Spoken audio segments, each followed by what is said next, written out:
The Joint Light Tactical Vehicle, or the JLTV, is going to be fielded beginning in 2019. It's a replacement for the Humvee, which has been fielded since 1984 to the Marine Corps.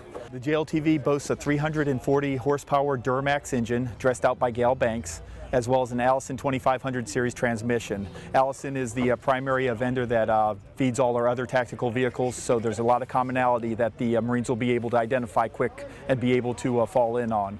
Also has a Armor B kit provided on 100% of the vehicles, so it's ready to go into the fight. It also has a comm suite giving VRC 110 radio capability on 100% of the vehicles. It has electrical outlets, has USB ports, and has 12-volt power to attach other C4I capability, as well as radios and Blue Force tracker. The Humvee is an aluminum skin vehicle. It was not designed to be on the forward edge of the battle area. The JLTV has the capability to actually operate outside of a FOB in harm's way and give you the payload protection and performance that you need to accomplish the mission.